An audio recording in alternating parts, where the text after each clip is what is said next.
all saw this interview with Nancy Pelosi on Stephen Colbert. So Nancy Pelosi was on Stephen Colbert during the Democratic National Convention because Stephen Colbert was kind of acting as like an unofficial promotional venue for the Democrats. Anyway, that's not the important part of the story. The important part of the story is that there were protesters that came to interrupt her interview, which, amazing. You guys are great. I love so much every single protester that has shown up to these events and not given these Democrats a moment of peace. Let's watch part of the clip and then we'll talk about it on the other side. If the goal is... That's enough of that. She just decides that she's going to be like, can I tell a story? And then go on some like rant about how she was at JFK's inauguration. Yes, I said JFK. She's like 500 years old. I like how she's like, Biden has done such a great job when it comes to foreign policy. Yeah, of course, totally. Are you really calling the way that he's handled our role in what's happening in Gaza successful?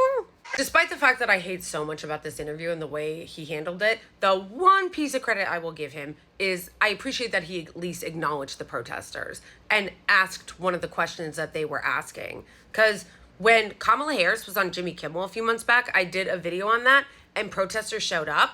They didn't even acknowledge them. They kicked them out. And then some of the staff, the bodyguards at Jimmy Kimmel's company or whatever the fuck, like assaulted them. Earlier today that... Whew! There is a lot to unpack from that short little clip. Let's not spend any time, but acknowledge once again, the question was, should the U.S. have a role in supplying the arms that kill Palestinians?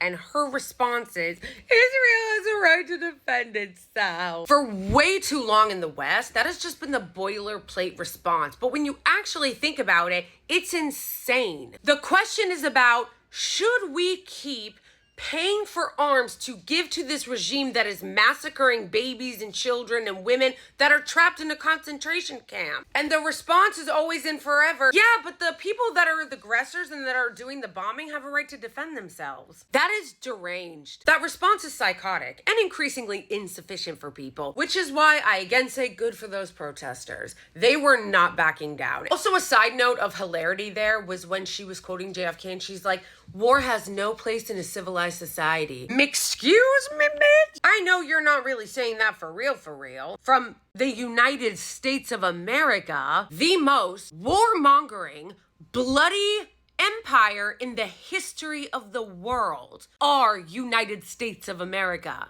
And you're really sitting there going, war has no place in a civilized society? Nancy, I know you are very out of touch and very, very wealthy, but I'm pretty sure literally no one wants to hear that coming out of the mouth of anyone from the United States of America. And lastly, on the two-state solution routine, okay? If you are not very familiar with that talking point, know that that is just another thing that the West says to sound good that they don't mean. Like the two-state solution thing, understand, was always a lie. Like they never intended it. They just said it so that people who were upset about it would shut up. They never intend to give Palestinians their rights, their freedom, self-determination, right of return. They always have and do continue to want the Israeli regime to be a supremacist state, an apartheid state. And in any event, a two-state solution would just be racial segregation. Like, that's it. It would be like if the United States split the country in half and put all the white people in one side of the country and all the black people in the other side of the country. That's what they're actually advocating for when they say two-state solution. Also, I'm tired of hearing about how it's a democracy. Like, it's a Jewish state, but it's also a democracy. Nah, son, you can't have it both ways. You can't have a Jewish supremacist ethno-state at the very same time that you have a so-called democracy. Those things are in total conflict. And in fact, John Kerry, who's nobody's leftist, actually made this point during the Obama administration. Jews and Palestinians living between the Jordan River and the Mediterranean Sea. They have a choice. They can choose to live together in one state, or they can separate into two states. But here is a fundamental reality. If the choice is one state, Israel can either be Jewish or democratic. It cannot be both. And it won't ever really be at peace.